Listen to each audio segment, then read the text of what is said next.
കഴിഞ്ഞ പരിപാടി നന്നായി നടത്താൻ പറ്റിയില്ല. അതിനിടയ്ക്ക് ചേട്ടൻ കേറി തലയിട്ടില്ലേ. ഇത്തവണത്തെ പരിപാടി ഞാൻ അങ്ങ് കലക്കും. ഇത് പരിപാടിക്കുള്ള ടിക്കറ്റുകളാ. ഇതൊക്കെ ആര് വാങ്ങാനാ?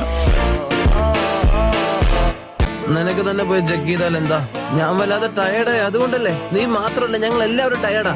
പക്ഷെ എനിക്കുണ്ടായിരിക്കുന്ന ക്ഷീണം നിങ്ങൾക്ക് ആർക്കും അത്ര ഉണ്ടാവുന്ന എനിക്ക് തോന്നുന്നില്ല. ഇതുപോലെ ഞാൻ മുമ്പ് കേട്ടിട്ടില്ലല്ലോ. ഞാനാണ് ടീം ലീഡർ, അപ്പൊ അതിന്റേതായ റിസ്ക് എനിക്കില്ലേ?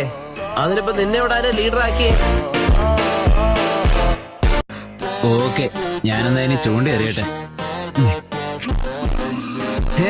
ഇതെന്താണ്? ഇത് ഞാൻ നമ്മുടെ ഭീകരന് വേണ്ടിയിട്ട് സ്പെഷ്യൽ ആയിട്ട് ഉണ്ടാക്കിയ ഫുഡാ. അതല്ല ഞാൻ ചോദിച്ചത്, എന്തിനാ എന്റെ രൂപത്തിൽ ഉണ്ടാക്കിയിരിക്കുന്ന? അത് വേറൊന്നുമല്ല, നിന്നെ കണ്ട അതിന് കടിച്ച് തിന്നാൻ തോന്നുമല്ലോ. അല്ല, എന്തു പറയുന്നു സുനാടെ രാജകുമാരി? എല്ലാ കാര്യങ്ങളും ഓക്കെ തന്നെയല്ലേ? അല്ലെങ്കിൽ കാര്യങ്ങൾ കുറച്ചുകൂടെ പ്രായം കുറഞ്ഞ ആൾക്കാരെ ഏൽപ്പിക്കാമായിരുന്നു. ഓരോ ദിവസവും പ്രായം കൂടി വരികയാണല്ലോ.